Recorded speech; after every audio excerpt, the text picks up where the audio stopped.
ഭയങ്കര സ്ട്രെസ്ഡ് ആയിട്ടുള്ള ഭയങ്കര ഓവർ തിങ്കിങ് ആയിട്ടുള്ള ഒരാളാണ് ഞാൻ. അപ്പോൾ ഇതൊരു ലൂപ്പാണ്. അശ്വിനി കൂൾ, മറ്റേ നമ്മൾ പറയത്തില്ലേ ബ്രീത്ത് ഇൻ ബ്രീത്ത് ഔട്ട്. എനിക്കൊന്ന് PSC പഠിക്കാൻ നിൽക്കുമ്പോൾ നമ്മൾ ആദ്യം ചെയ്യേണ്ടത് PSCനെ ബിലീവ് ചെയ്യുക.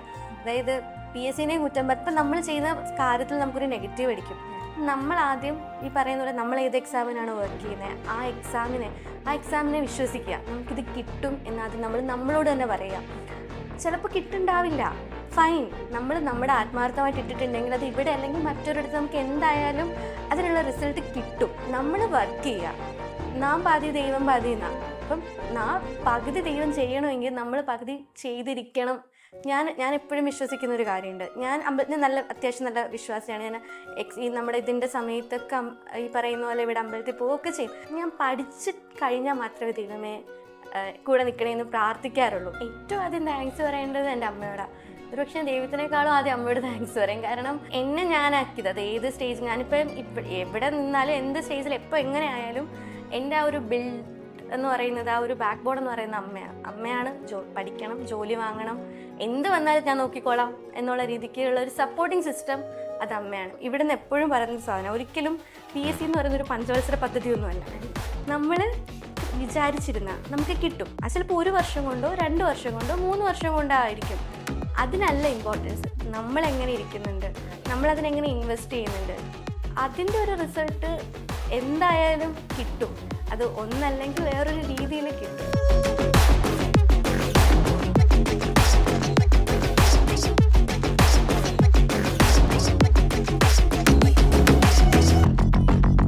ഒരു അധ്യാപിക എന്ന നിലയിൽ ഞാൻ ഏറ്റവും കൂടുതൽ സന്തോഷിച്ച ദിവസമാണ് സെക്രട്ടേറിയറ്റ് അസിസ്റ്റന്റ് റിസൾട്ട് വന്ന ദിവസം.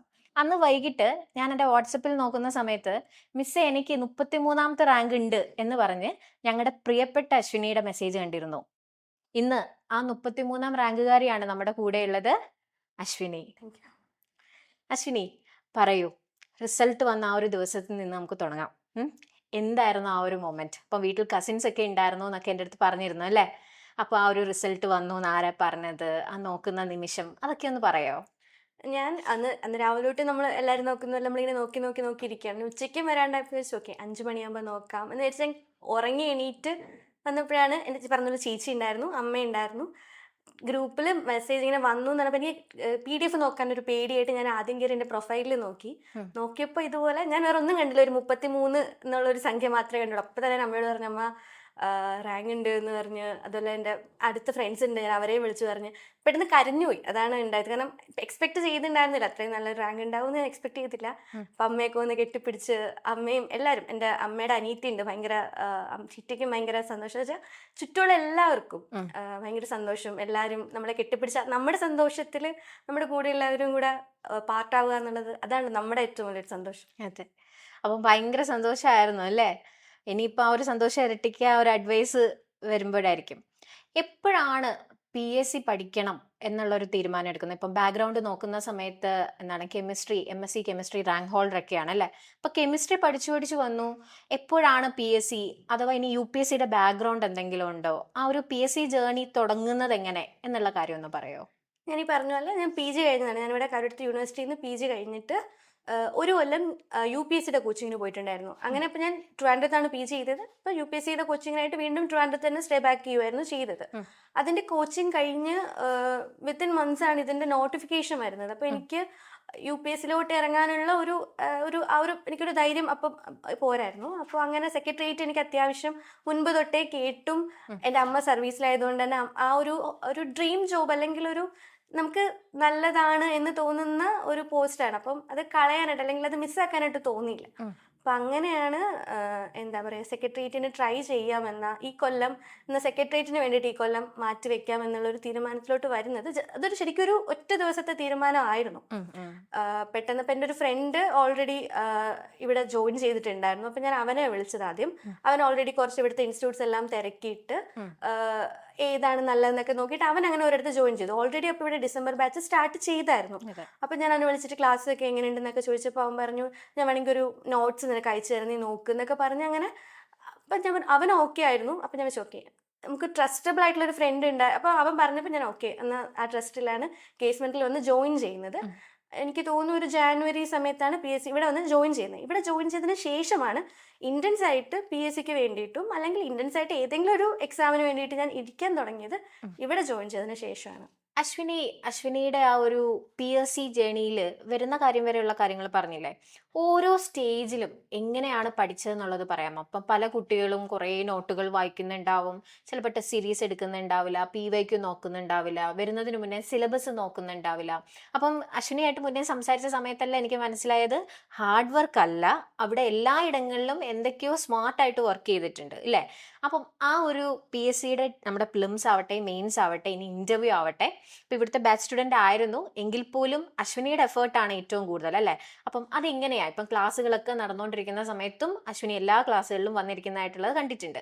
അപ്പോൾ ആ ഒരു പ്ലിംസും മെയിൻസും ഇന്റർവ്യൂ ഒന്ന് പറഞ്ഞു തരാമോ?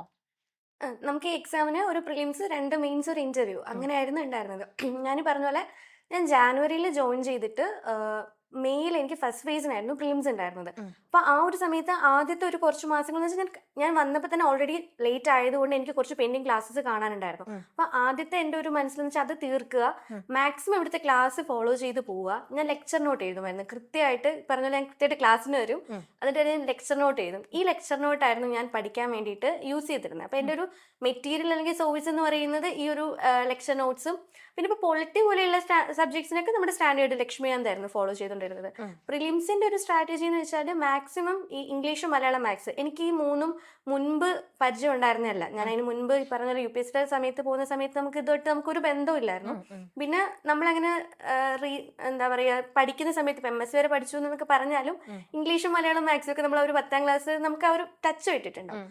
അതിന് കൂടുതൽ ടൈം ഇൻവെസ്റ്റ് ചെയ്യുക. അതിനെ ഏറ്റവും കൂടുതൽ ഇവിടെ സഹായിച്ചത് അരുൺ സാറായിരുന്നു. കാരണം ഞാൻ സാറിൻ്റെ അടുത്ത് പോയിട്ട് ഓരോന്ന് പറയും, സാർ ഇതിന് എനിക്ക് നെഗറ്റീവ് കൂടുന്നു, എനിക്കിത് പറ്റുന്നില്ല, അല്ലെങ്കിൽ ഇങ്ങനെ ചെയ്ത്. അപ്പോൾ സാർ ഇങ്ങനെ സാർ ഈവൻ മാത്സിന്റെ ഫാക്കൽറ്റി ആയിട്ട് പോലും എന്നോട് പറയും, നീ മാത്സിന് ഇപ്പം 1 മാർക്കിന് വേണ്ടിയിട്ട് ഒരു 2 മിനിറ്റ് കളയുന്നതും ഒരു GKക്കോ അല്ലെങ്കിൽ ഒരു മലയാളത്തിനോ വേണ്ടിയിട്ട് ആ ഒരു 2 മിനിറ്റ് ഇവിടെ കളഞ്ഞ ചിലപ്പോൾ ഒരു 5 മാർക്ക് പോകും. അപ്പോൾ ഒരിക്കലും അങ്ങനെയല്ല. ബാലൻസ്ഡ് ആയിട്ട് നമ്മുടെ ഏതാണ് നമുക്ക് വീക്ക്, നമ്മുടെ സ്ട്രോങ് ഏതാണെന്ന് ആദ്യം നമ്മൾ മനസ്സിലാക്കണം. അത് മനസ്സിലാക്കിയിട്ട്, ഇപ്പം എനിക്ക് ഇംഗ്ലീഷ് എൻ്റെ സ്ട്രോങ് അല്ല, പ്രത്യേകിച്ച് വൊക്കാബുലറി ഞാൻ മാക്സിമം വൊക്കാബുലറി അറ്റൻഡ് ചെയ്യുന്നില്ല, നെഗറ്റീവ് ആവും. അപ്പം അത്രയും ഷുവർ ആണെങ്കിൽ മാത്രമേ ഞാൻ അത് അറ്റൻഡ് ചെയ്യാറുണ്ടായിരുന്നുള്ളൂ. ഗ്രാമർ പോർഷൻ മാക്സിമം മാർക്ക് മേടിക്കുക, അങ്ങനത്തെ നമുക്ക് സ്ട്രോങ് ഏതാണ്, അത് ഈവൻ ഒരു സബ്ജക്റ്റിന്റെ അകത്ത് പോലും നമുക്ക് സ്ട്രോങ് ഏതാണ് നമ്മൾ ആദ്യം മനസ്സിലാക്കണം. പ്രിലിംസ് വിത്തിൻ ടൈം ആ ഒരു 1.25 മണിക്കൂറിനുള്ളിൽ തീർക്കുക, അതായിരുന്നു ഏറ്റവും വലിയ ചലഞ്ച് എന്ന് പറയുന്നത്. അത് മാക്സിമം ടെസ്റ്റ് സീരീസ് എടുത്തു. ആദ്യത്തെ ഒന്നും ടെസ്റ്റ് സീരീസ് ഞാൻ പറഞ്ഞാൽ അത് തീർന്നിട്ടേ ഇല്ല. പിന്നെ നമ്മളതിൽ നമുക്കറിയാം ആ ഒരു ഇപ്പം വലിയൊരു ടെസ്റ്റ് സീരീസ്, വലിയൊരു ക്വസ്റ്റ്യൻ പേപ്പർ, ഈവൻ ക്വസ്റ്റ്യൻസ് ഭയങ്കര വലുതാണെങ്കിൽ പോലും അവിടെ ഒരു ഹുക്ക് ഉണ്ടാവും. ആ സാധനം ആയിരിക്കും തെറ്റിച്ചിടാനാണെങ്കിലും ഇടുക. അത് നമ്മളൊരു 8-10 ടെസ്റ്റ് ആകുമ്പോൾ നമുക്ക് ഓട്ടോമാറ്റിക്കലി മനസ്സിലാവും. അപ്പൊ ആ മൊത്തവും സെന്റൻസ് ചിലപ്പോൾ വായിച്ചു നോക്കേണ്ടി വരില്ല. ഇതെനിക്ക് ബെനിഫിറ്റ് ചെയ്തത് നമ്മുടെ ഫസ്റ്റ് ഫേസിന്റെ കഴിഞ്ഞ ഡിഗ്രി പ്രിലിംസിന്റെ ക്വസ്റ്റ്യൻ പേപ്പർ എടുത്തറിയാം. ഒരു ബൾക്ക് സാറ് നമ്മുടെ കൊണ്ട് തന്നിട്ട് ഒരു പേജിൽ 2 ക്വസ്റ്റ്യൻ ഒക്കെ ഉണ്ടായ സമയത്ത് പോലും ആകെ ഞാൻ ലാസ്റ്റ് ഈ GK ചെയ്യാൻ നോക്കിയ സമയത്ത് എനിക്ക് സമയം ഉണ്ടായിരുന്നില്ല. ഞാൻ ഓടിച്ചു നോട്ടായിരുന്നു. ഞാൻ ആ ജോഗ്രഫീന്റെ ക്വസ്റ്റ്യൻ പലരും പാടാണെന്നൊക്കെ പറഞ്ഞ് ഞാൻ അന്ന് എൻ്റെ കീ നോക്കിയിട്ട് ഞാൻ ആദ്യം ചെയ്തത്, ഇവിടെ നമ്മുടെ ജോഗ്രഫി ഫാക്കൽറ്റി ഉണ്ട് ലക്ഷ്മി മാമിനെ വിളിച്ചിട്ട് മിസ് എനിക്ക് 5 മാർക്കും കിട്ടി. എനിക്ക് ഭയങ്കര സന്തോഷമായി. കാരണം സത്യത്തിൽ ഞാൻ അതിനകത്ത് എല്ലാം ഒന്നും വായിച്ചിട്ട് പോലും ഇല്ല. പക്ഷെ അത് ഇവിടുത്തെ ഒരു ടെസ്റ്റ് സീരീസിന്റെ ഗുണമായിട്ട് എനിക്ക് ഫീൽ ചെയ്തിട്ടുണ്ടായിരുന്നു. മെയിൻസിന് ഭയങ്കരമായിട്ടുള്ള ട്രിക്കുകളോ കാര്യങ്ങൾക്കോ ഒന്നുമുള്ള ഗ്യാപ്പ് ഉണ്ടായിരുന്നില്ല. എനിക്ക് വളരെ ചെറിയ സമയം ഉണ്ടായിരുന്നുള്ളൂ. കുറച്ച് പേഴ്സണൽ ഇഷ്യൂസ് എല്ലാം കാരണം പിന്നെയും ഈ ഉണ്ടായിരുന്ന സമയം കൂടെ കുറച്ചും കൂടെ ചുരുങ്ങിയിട്ടായിരുന്നു സെപ്റ്റംബറിൽ നമുക്ക് ഉണ്ടായിരുന്നത്. അപ്പോൾ അതിൽ കൂടുതലും ചെയ്തത് ഇവിടുത്തെ മെറ്റീരിയൽ മാത്രം. ഇപ്പം ഇത് പ്രിലിംസിന്റെ സമയത്ത് പിന്നെയും നമ്മൾ പോൾസ്, ഈ ടെലിഗ്രാം ഗ്രൂപ്പുകളിൽ പല ടെലിഗ്രാം ഗ്രൂപ്പുകളിൽ പോൾസ് കാര്യങ്ങളൊക്കെ ചെയ്യുന്നുണ്ടായിരുന്നു. പക്ഷെ ഇതിന് സെക്കൻഡ് മെയിൻസ് ആയ സമയത്ത് ഇതിനൊന്നും ഉള്ള ഒരു സമയം ഉണ്ടായിരുന്നില്ല. അപ്പൊ മാക്സിമം കണ്ടന്റ് പഠിക്കുക, ഇവിടുത്തെ ടെസ്റ്റ് ഫോളോ ചെയ്യുക. അതിലും ഫസ്റ്റ് പേപ്പർ ഇപ്പൊ എല്ലാവർക്കും മറ്റേ സെക്കൻഡ് പേപ്പർ കൂടുതൽ പഠിച്ച് ഞാനും അങ്ങനെ തന്നെയായിരുന്നു. അപ്പോഴേ എന്നോട് ഇവിടെ നിന്ന് ഇങ്ങനെ ഫാക്കൽറ്റീസ് പറഞ്ഞിട്ടുണ്ടായിരുന്നു, നീ അങ്ങനെ ചെയ്യരുത്, ഫസ്റ്റ് പേപ്പറിന് ഇമ്പോർട്ടൻസ് കൊടുക്കണം, കാരണം റാങ്ക് മേക്കിംഗ് അതായിരിക്കും. കാരണം സെക്കൻഡ് പേപ്പർ ഓൾറെഡി എല്ലാവർക്കും ഒരേപോലെ ഏകദേശം ഒരേപോലെ ആയിരിക്കും, പക്ഷെ റാങ്ക് ഡിറ്റർമിൻ ചെയ്യുന്ന ഫസ്റ്റ് പേപ്പർ ആയിരിക്കും. പക്ഷെ നമ്മളങ്ങനെ ഒരാൾ പറയുമ്പോൾ തന്നെ കേൾക്കില്ലല്ലോ. അപ്പം നമുക്കിത് കൊള്ളുമ്പോൾ നമ്മൾ പഠിക്കുക. ഇവിടുത്തെ കോംപ്രഹെൻഷൻ സ്റ്റാർട്ട് ചെയ്ത് ആദ്യത്തെ 1-2 പക്ക ഇത് തന്നെ ആയിരുന്നു. ഫസ്റ്റ് പേപ്പറിന് തീരെ മാർക്കില്ല, സെക്കൻഡ് പേപ്പറിന് ഒത്തിരി മാർക്ക്. അപ്പൊ നമ്മൾ വീണ്ടും വർക്ക് ചെയ്തു. അത് ഫൈനൽ പേപ്പറിൽ എനിക്ക് ബാലൻസ് ചെയ്യാനായിട്ട് ഒത്തിരി സഹായിച്ചു. ഇന്റർവ്യൂവും അതുപോലെ തന്നെ. ഇന്റർവ്യൂവിന്റെ ഗൈഡൻസ് ആണെങ്കിലും ഇവിടുന്ന് അതിൻ്റെതായിട്ടുള്ള എന്താ പറയുക, എന്ത് ചെയ്യണം, എങ്ങനെ ചെയ്യണം എന്നുള്ള കൃത്യമായിട്ടുള്ള ഗൈഡൻസ് ഉണ്ടായിരുന്നു. പിന്നെ ഇന്റർവ്യൂവിന്റെ സമയത്ത് ഞാൻ മോക്ക് ഇഷ്ടംപോലെ എടുത്തിട്ടുണ്ട്, വേറെ ഇൻസ്റ്റിറ്റ്യൂട്ട്സ് നിന്ന് എടുത്തിട്ടുണ്ട്. പിയർ ഗ്രൂപ്പ്സിൽ സെക്രട്ടറി ടെസ്റ്റിന്റെ ലിസ്റ്റിൽ തന്നെയുള്ള വേറെ കുട്ടികളുമായിട്ട് ഞങ്ങൾ പിയർ മോക്സ് ഇഷ്ടംപോലെ എടുത്തിട്ടുണ്ടായിരുന്നു. അതെനിക്ക് ഒരുപാട് ഹെൽപ്ഫുൾ ആയിരുന്നു. അത് പേഴ്സണൽ ക്വസ്റ്റ്യൻസ് ആയിട്ടാണെങ്കിലും അക്കാഡമിക് മീൻസ് ഇപ്പം ഇടയ്ക്ക് ഭയങ്കര ഫാക്ച്വൽ ക്വസ്റ്റ്യൻസ് ചോദിക്കുന്നത് ട്രാൻസ്ക്രിപ്റ്റ് വന്നപ്പോൾ പിന്നെ അങ്ങനെ ഒരു പിയർ ഗ്രൂപ്പ്സ് ഇന്റർവ്യൂവിന് ഭയങ്കര ഹെൽപ്ഫുൾ ആയിരുന്നു. അതായിരുന്നു ജേർണിയുടെ ഒരു ഇത്. ഒരു കാര്യം ചോദിക്കട്ടെ, ഇപ്പൊ നമ്മൾ എപ്പോഴും ഒരു എക്സാം പഠിക്കുന്നതിന് മുന്നേ നമ്മൾ ഫ്രണ്ടിൽ വെക്കേണ്ടതായിട്ടുള്ള രണ്ട് കാര്യങ്ങൾ PYQs സിലബസും ആണല്ലേ. അതിൽ ടെസ്റ്റ് സീരീസിന്റെ ഇമ്പോർട്ടൻസും എന്താണ് മോള് പറഞ്ഞു. പക്ഷേ എനിക്ക് പറയാനുള്ളത്, ഇപ്പം ടെസ്റ്റ് സീരീസ് മാത്രം അല്ലെ ക്വസ്റ്റ്യൻസ് ചെയ്ത് നോക്കുക, ചുമ്മാ ഇങ്ങനെ ചെയ്ത് നോക്കുകയാണോ ചെയ്തത്, അതോ അനലൈസ് ചെയ്തു അങ്ങനെ എന്തെങ്കിലും കാര്യങ്ങൾ വർക്ക് ചെയ്തിരുന്നോ? മീൻസ് ചുമ്മാ ചെയ്ത് പോവാതെ പഠിക്കുന്നതിൽ തന്നെ കുറേ സമയം ഒരു പരീക്ഷ എടുത്തു കഴിഞ്ഞാൽ അതിന്റെ ആൻസർ കീ വെച്ച് പഠിക്കുക, അല്ലെങ്കിൽ അങ്ങനെയുള്ള എന്തെങ്കിലുമൊക്കെ കാര്യങ്ങൾ ചെയ്തിട്ടുണ്ടായിരുന്നോ? ഞാൻ ചെയ്തത് ഏറ്റവും ബെനിഫിറ്റായിട്ട് എനിക്ക് തോന്നിയൊരു കാര്യം ഈ അനലൈസിങ് ഉണ്ട്. ഇത് ഞാൻ PYQs ചെയ്യുമായിരുന്നു. PYQs നല്ലതുപോലെ ചെയ്യുമായിരുന്നു. പ്രത്യേകിച്ച് പ്രിലിംസിന്റെ സമയത്ത് PYQs മാത്രമായിരുന്നു ചെയ്തത്.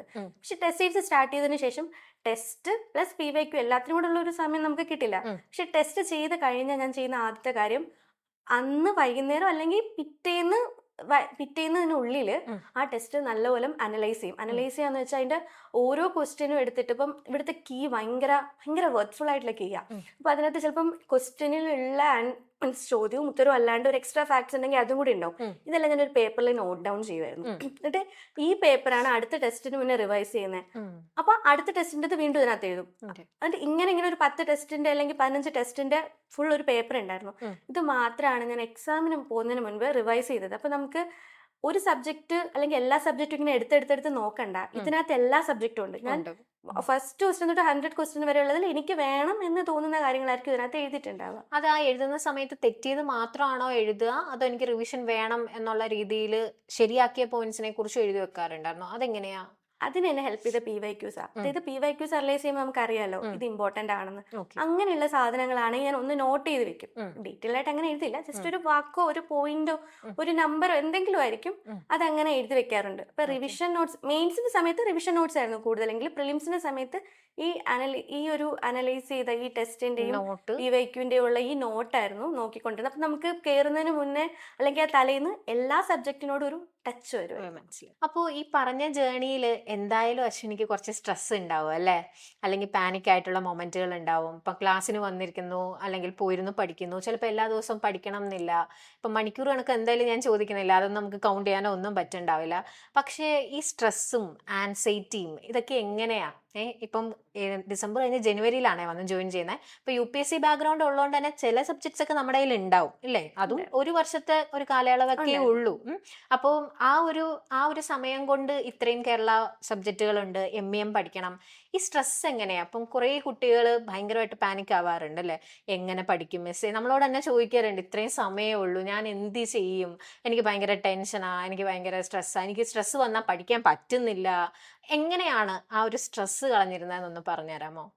സ്ട്രെസ് ഈ പറഞ്ഞ പോലെ ഭയങ്കര സ്ട്രെസ്ഡ് ആയിട്ടുള്ള ഭയങ്കര ഓവർ തിങ്കിങ് ആയിട്ടുള്ള ഒരാളാണ് ഞാൻ.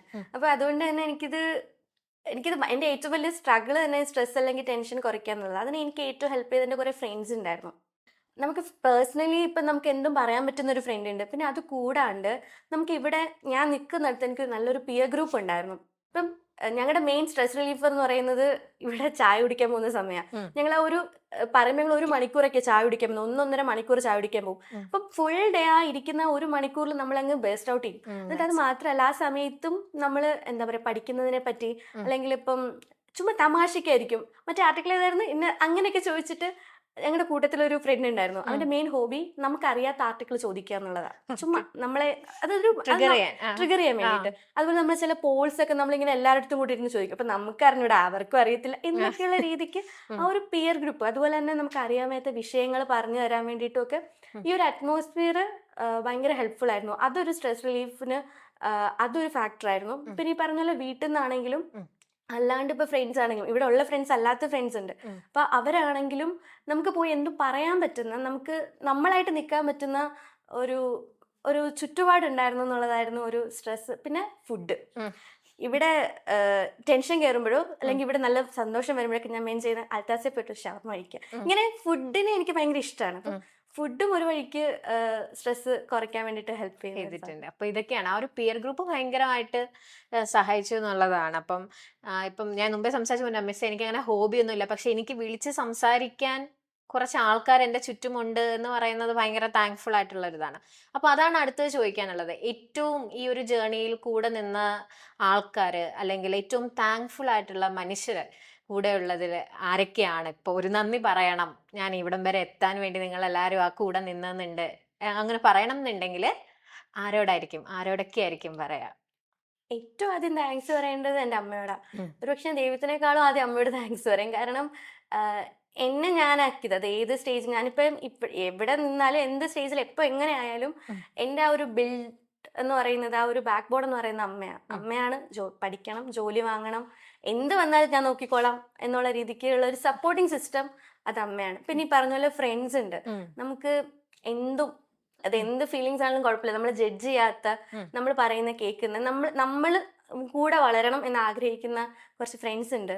പിന്നെ എനിക്ക് സത്യം പറഞ്ഞാൽ ഇവിടെ കേസ്മെന്റൽ ഫാക്കൽറ്റീസ്, ഞാൻ ഇവിടെ ഫാക്കൽറ്റീസ് എന്നല്ല, ഇവിടെ എല്ലാ സ്റ്റാഫിനോടും ഞാൻ ശരിക്കും നല്ല കമ്പനി. ഇവിടെ ഉള്ള എല്ലാവർക്കും എനിക്ക് എന്നെ അറിയുന്ന പോലെ. ഇപ്പം എനിക്കൊരു പ്രശ്നം വന്നാൽ മീൻസ് ഇപ്പോൾ എനിക്കൊരു സ്ട്രെസ് വന്നു, അല്ലെങ്കിൽ എനിക്കിപ്പം എന്താ പറയുക, എനിക്കിത് പറ്റുന്നില്ല. ഇപ്പം എനിക്ക് ആദ്യത്തേക്ക് ഉണ്ടായിരുന്ന പ്രശ്നങ്ങളായിരുന്നു അറ്റംപ്റ്റ് കൊടുക്കാൻ പറ്റുന്നില്ല, ഇനി കൊടുക്കുമ്പോൾ നെഗറ്റീവ് ആവുന്നു. അങ്ങനെ നമ്മുടെ അക്കാഡമിക് വൈസുള്ള ഏത് പ്രശ്നത്തിനും നമുക്കിവിടെ ഒരു സൊല്യൂഷൻ ഉണ്ടായിരുന്നു. എനിക്ക് ഭയങ്കര, ഞാൻ എടുത്ത ഡിസിഷനിൽ ഏറ്റവും നല്ല ഡിസിഷൻ ഇവിടെ വന്ന് ജോയിൻ ചെയ്യാന്നുള്ളത്. ഇപ്പൊ ഇവിടുത്തെ പ്രൊമോഷന് വേണ്ടിയോ അങ്ങനത്തെ രീതിക്ക് പറയുന്നതല്ല, ഇതെനിക്ക് പേഴ്സണലി ഞാൻ പറയുന്നത്. ഇവിടുത്തെ ഈവൻ മറ്റേ നമുക്ക് തൂക്കാൻ വരുന്ന ക്ലീൻ ചെയ്യാൻ വരുന്ന ചേച്ചി തൊട്ട് ഇവിടെയുള്ള എല്ലാ സ്റ്റാഫിനോടും എല്ലാവരോടും നമുക്ക് ആരോടും ചോദിക്കാം. അത്രയും ഒരു എക്കോസിസ്റ്റം ഇവിടെ എനിക്ക് ഉണ്ടായിരുന്നു അടുത്ത് തന്നെ. ഓഫ്ലൈൻ വന്നതിന്റെ ഒരു ഗുണമായിട്ടാണ് എനിക്ക് തോന്നുന്നത്. അങ്ങനെ താങ്ക്സ് പറയുന്ന കൂട്ടത്തില് ദൈവത്തിനും വീട്ടുകാർക്കും കേസ് മെന്ററിനും ആണ് എൻ്റെ ഏറ്റവും വലിയൊരു ഈ ഒരു ജേർണിയിലുള്ളൊരു താങ്ക്സ്. ഇനി എനിക്ക് ചോദിക്കാനുള്ളത്, ഇനി എക്സാമുകൾ വരുന്നുണ്ടല്ലേ? ഇപ്പൊ എക്സാം എഴുതാൻ വേണ്ടി കുറേ കുട്ടികളുണ്ട്. അപ്പോ എന്താണ് അവരോട് പറയാനുള്ളത്? അതും പ്രത്യേകിച്ച് ഞാനൊരു ജെൻഡർ വൈസ് പറയല്ല, പക്ഷേ ഇപ്പൊ പെൺകുട്ടികളാവുന്ന സമയത്ത് കല്യാണം, അല്ലെ കുഞ്ഞുങ്ങൾ ഉണ്ടാവും, ഫാമിലി, ആ ഒരു സ്പിയറിൽ കുറേ കുട്ടികൾ ആസ്പിറൻസ് ഉണ്ട് അല്ലേ? പിന്നെ നമ്മളെ പോലെ ഇപ്പം മെന്റൽ ഹെൽത്ത് കുറച്ച് എന്താ സ്ട്രെസ്സും ആൻസൈറ്റി ഒക്കെ വരുന്ന സമയത്ത് ഇത് വിട്ടേക്കാം, അങ്ങനെയുള്ള കുറേ ക്രൗഡ് നമ്മുടെ ആസ്പിറൻസ് സർക്കിളിൽ ഉണ്ട് അല്ലേ? അപ്പോൾ എന്താ എല്ലാരോടും ഇനി വരുന്ന ഉദ്യോഗാർത്ഥികളോട് പറയാനുള്ളത്? മീൻസ് 33rd റാങ്ക് എന്ന് പറയുന്നത് ചെറിയ റാങ്ക് അല്ല, ഇനിയും വലിയ വലിയ പൊസിഷനിൽ എത്തേണ്ട ഒരാളും കൂടിയാണ്. ഇനി ആ പ്രിപ്പയർ ചെയ്യുന്ന കുട്ടികളോട് എന്താ പറയാനുള്ളത്? PSC പഠിക്കുന്നവരോട്, എന്നോട് ഇപ്പം ഇത് റിസൾട്ട് വന്നതിന് ശേഷം ഞാൻ ഏറ്റവും കൂടുതൽ കേട്ട ചോദ്യം ഇത് തന്നെയാണ്. എനിക്കൊന്ന് PSC പഠിക്കാൻ നിൽക്കുമ്പോൾ നമ്മൾ ആദ്യം ചെയ്യേണ്ടത് PSCനെ ബിലീവ് ചെയ്യുക. അതായത് PSCനെ കുറ്റം പറ, ഇപ്പം നമ്മൾ ചെയ്യുന്ന കാര്യത്തിൽ നമുക്കൊരു നെഗറ്റീവ് അടിക്കും. നമ്മൾ ആദ്യം ഈ പറയുന്ന പോലെ നമ്മൾ ഏത് എക്സാമിനാണ് വർക്ക് ചെയ്യുന്നത്, ആ എക്സാമിനെ വിശ്വസിക്കുക. നമുക്കിത് കിട്ടും എന്നാദ്യം നമ്മൾ നമ്മളോട് തന്നെ പറയാം. ചിലപ്പോൾ കിട്ടുണ്ടാവില്ല, ഫൈൻ. നമ്മൾ നമ്മുടെ ആത്മാർത്ഥമായിട്ട് ഇട്ടിട്ടുണ്ടെങ്കിൽ അത് ഇവിടെ അല്ലെങ്കിൽ മറ്റൊരിടത്ത് നമുക്ക് എന്തായാലും അതിനുള്ള റിസൾട്ട് കിട്ടും. അപ്പം നമ്മൾ വർക്ക് ചെയ്യുക. നാം പാതി ദൈവം പാതി എന്നാ. അപ്പം പകുതി ദൈവം ചെയ്യണമെങ്കിൽ നമ്മൾ പകുതി ചെയ്തിരിക്കണം. ഞാൻ എപ്പോഴും വിശ്വസിക്കുന്ന ഒരു കാര്യമുണ്ട്. ഞാൻ അത്യാവശ്യം നല്ല വിശ്വാസിയാണ്. ഞാൻ ഈ നമ്മുടെ ഇതിന്റെ സമയത്തൊക്കെ ഈ പറയുന്ന പോലെ ഇവിടെ അമ്പലത്തിൽ പോവുകയൊക്കെ ചെയ്യും. പക്ഷെ ഞാൻ എപ്പോഴും ചെയ്യുന്ന കാര്യം എന്ന് വെച്ചാൽ, ഞാൻ പഠിച്ച് കഴിഞ്ഞാൽ മാത്രമേ ദൈവമേ കൂടെ നിൽക്കണേന്ന് പ്രാർത്ഥിക്കാറുള്ളൂ. അല്ലാണ്ട് പഠിക്കാത്തൊരു എക്സാമിന് പോവുകയാണെങ്കിൽ ഞാൻ പ്രാർത്ഥിക്കത്തില്ല. വെറുതെ ദൈവത്തിന് ആവശ്യമുള്ളപ്പോൾ പണിയെടുപ്പിച്ചാൽ മതിയല്ലോ എന്നുള്ള രീതിക്ക്. അപ്പം നമ്മൾ ആദ്യം നമ്മളെ വിശ്വസിക്കുക. സോഴ്സസ് ഈ പറയുന്ന പോലെ PSC ഇഷ്ടംപോലെ സോഴ്സസ് ഉണ്ട്. അതിന് മിനിമൽ ചെയ്യുക. മാക്സിമം റിവിഷൻ അല്ലെങ്കിൽ മാക്സിമം ഷോർട്ട് ആക്കിയിട്ട് പഠിക്കുക. ഇത് നമുക്ക് 1 വേർഡ് മതി. നമുക്ക് essay ഒന്നും എഴുതണ്ട, നമുക്ക് ഇഷ്ടംപോലെ പോയിന്റ്സ് ഒന്നും വേണ്ട. ഒരു വിഷയത്തിന് അല്ലെങ്കിൽ ഒരു ടോപ്പിക്കിന് വേണ്ട കുറച്ച് പോയിന്റ്സ് ഉണ്ടാവും. ആ പോയിന്റ്സ് എന്തൊക്കെയാണെന്ന് ആദ്യം മനസ്സിലാക്കുക. ആ ഒരു ടോപ്പിക്കിനെ പറ്റി ആലോചിക്കുമ്പോൾ നമ്മുടെ മനസ്സിൽ ആ പോയിന്റുകൾ വരണം. അപ്പൊ നമുക്ക് എത്ര ലെങ്തി ഉള്ള ക്വസ്റ്റ്യൻ ആണെങ്കിലും, ഇനി 1 വേർഡ് ക്വസ്റ്റ്യൻ ആണെങ്കിലും നമുക്കത് പിക്ക് ചെയ്യാനായിട്ട് പറ്റും. പിന്നെ നല്ല കെയർഫുൾ ആയിട്ടിരിക്കുക. ഇപ്പം പലരും പഠിക്കുന്നുണ്ടാവും, നമ്മൾ സ്ട്രെസ് ഒക്കെ കയറിയിട്ട് ചിലപ്പോൾ നോട്ട് കറക്റ്റ് കണ്ടു കാണില്ല, ഒരു ഓള് കണ്ടു കാണില്ല, ഇങ്ങനെയൊക്കെയുള്ള പ്രശ്നങ്ങളുണ്ടാവും. അതിനാദ്യം ചെയ്യേണ്ടത് കൂളായിട്ടിരിക്കുക. എനിക്ക് ഈ പറഞ്ഞ പോലെ സ്ട്രെസ്സിന്റെ പ്രശ്നം ഉണ്ടായിരുന്നു മെയിൻസിന്റെ സമയത്ത്. അപ്പം അതെനിക്ക് മനസ്സിലായി. എനിക്ക് ഓക്കെ, ഇത് കാരണം എനിക്ക് സ്ട്രെസ് കൂടുമ്പം തലവേദന വരുമ്പോൾ വീണ്ടും പഠിക്കാൻ പറ്റുന്നില്ല, പഠിക്കാൻ പറ്റാണ്ടാകുമ്പോൾ വീണ്ടും സ്ട്രെസ് കൂടും. അപ്പൊ ഇതൊരു ലൂപ്പാ. അപ്പൊ ഈ ലൂപ്പിന്ന് പുറത്ത് കടക്കുക എന്നുള്ളത്, അതിന് വേണ്ടിയിട്ട് ഞാൻ ചെയ്തെന്ന് വെച്ചാൽ നമ്മൾ കൂളാവുക. ഞാൻ അശ്വിനി കൂൾ, നമ്മൾ പറയത്തില്ലേ ബ്രീത്ത് ഇൻ ബ്രീത്ത് ഔട്ട് എന്നൊക്കെ പറയുന്ന പോലെ നമ്മൾ കൂളാവാൻ വേണ്ടി ശ്രമിക്കുക. മാക്സിമം പോസിറ്റീവ് ആയിട്ടിരിക്കുക. എക്സാം അറ്റ്മോസ്ഫിയറിൽ ഉം. മാക്സിമം പോസിറ്റീവ് ആയിരിക്കുക. നമ്മുടെ മൈൻഡാണ് നെഗറ്റീവ് കണ്ടുപിടിക്കുന്നത്. ഞാൻ എക്സാമിന് ഇറങ്ങുന്നതിന് മുന്നേ പെട്ടെന്ന് മഴ പെയ്ത്, സത്യത്തിൽ പ്രിലിംസിന് പോകുന്നതിന് മുന്നേ പെട്ടെന്ന് മഴ പെയ്യുന്നു, പെട്ടെന്ന് ഞാൻ വണ്ടി എടുത്തോണ്ട് പോകുമ്പോഴത്തേക്ക് ഒരു കാക്ക ചത്ത് കിടക്കുന്നു, എക്സാം ഹാളിൽ ചെന്ന് ഇരിക്കുമ്പോഴത്തേക്ക് എനിക്ക് ഈ ബെഞ്ചും ഡെസ്ക് തമ്മിൽ നല്ല നീളം, അപ്പൊ എനിക്ക് എഴുതാൻ പറ്റുന്നില്ല, ആ ബെഞ്ചാണെങ്കിൽ കിടന്ന് ആടുന്നു. ഞാൻ ഉറപ്പിച്ചു പ്രിലിംസ് എനിക്ക് കിട്ടത്തില്ല. അതുകൊണ്ട് എന്താണെന്നറിയോ, ആ എക്സാം എനിക്ക് ഞാൻ ഭയങ്കര റഷ് പിടിച്ച് എന്തൊക്കെയോ കാണിച്ചത്. പക്ഷേ ഫൈനലി എനിക്ക് പ്രിലിംസ് കയറാൻ പറ്റി. പക്ഷെ മെയിൻസിന്റെ സമയമായപ്പോഴത്തേക്ക് ഞാൻ നേരെ തിരിഞ്ഞു. എന്ന് വെച്ചാൽ ഈ പറയുന്ന പോലെ മെയിൻസിന് മുൻപ് സ്ട്രെസ് ഉണ്ടായിരുന്നു. തൊട്ടടുത്ത ദിവസമായപ്പോൾ ഞാൻ പറഞ്ഞു, ഓക്കെ ഇങ്ങനെ സ്ട്രെസ്ഡ് ആയി എനിക്ക് കാര്യമില്ല എന്നുള്ള റിയലൈസേഷൻ വന്നപ്പോൾ cool cool cool. Even exam ഹോളിൽ എന്നുവെച്ചാൽ നമുക്കൊരു ഇത് എഴുതണമല്ലോ, നമ്മുടെ രജിസ്റ്റർ നമ്പർ എഴുതാൻ ആദ്യം അത് ബബിൾ ചെയ്തില്ല, പക്ഷെ ആദ്യം എഴുതുന്നത് പോലും ഞാൻ തെറ്റിച്ച് എഴുതാൻ പോയി. 1-2 സാധനങ്ങൾ തെറ്റിച്ചു. പക്ഷെ അത് കുഴപ്പമില്ല, നമുക്ക് ഓവർ റൈറ്റ് ചെയ്യും. ആ ഒരു സാധനം ഉള്ളത് കൊണ്ടാണ്. പക്ഷെ അപ്പോഴും നമ്മൾ അന്ന് കൂൾ ആയതുകൊണ്ട് ഞാനന്ന് കൂൾ, കുഴപ്പമില്ല, ഇതൊന്നും പ്രശ്നമില്ല എന്ന് പറയുമ്പോൾ നമുക്ക് ഉണ്ടാവുന്ന ഒരു കോൺഫിഡൻസ് ഉണ്ട്. അപ്പം ആദ്യം നമ്മളെ തന്നെ ഒരു കൂളാക്കി നമ്മളെ തന്നെ വിശ്വസിച്ച് ഇതെനിക്ക് ക്രാക്ക് ചെയ്യാൻ പറ്റും എന്ന് നമ്മൾ വിശ്വസിക്കുക. ഇതൊന്നും ഇവിടുന്ന് എപ്പോഴും പറയുന്ന സാധനം, ഒരിക്കലും PSC എന്ന് പറയുന്ന ഒരു പഞ്ചവത്സര പദ്ധതി ഒന്നും അല്ല. നമ്മള് വിചാരിച്ചിരുന്ന നമുക്ക് കിട്ടും. അത് ചിലപ്പോൾ 1 വർഷം കൊണ്ടോ 2 വർഷം കൊണ്ടോ 3 വർഷം കൊണ്ടോ ആയിരിക്കും. അതിനല്ല ഇമ്പോർട്ടൻസ്, നമ്മൾ എങ്ങനെ ഇരിക്കുന്നുണ്ട്, നമ്മൾ അതിനെങ്ങനെ ഇൻവെസ്റ്റ് ചെയ്യുന്നുണ്ട്, അതിന്റെ ഒരു റിസൾട്ട് എന്തായാലും കിട്ടും. അത് ഒന്നല്ലെങ്കിൽ വേറൊരു രീതിയിൽ കിട്ടും. So believe in our self എന്നുള്ളതാണ് ഏറ്റവും വലിയ കാര്യം. പിന്നെ എന്താ ചെയ്യുക, കറക്റ്റായിട്ട് ഹാർഡ് വർക്ക് ചെയ്യുന്ന സമയം കഴിഞ്ഞു. ഈ പറഞ്ഞ AI ഉണ്ട്, ഇഷ്ടംപോലെ സോഴ്സസ് ഉണ്ട്. അതിലെന്താണ് നമ്മുടെ കംഫർട്ടബിൾ എന്ന് ആദ്യം മനസ്സിലാക്കുക.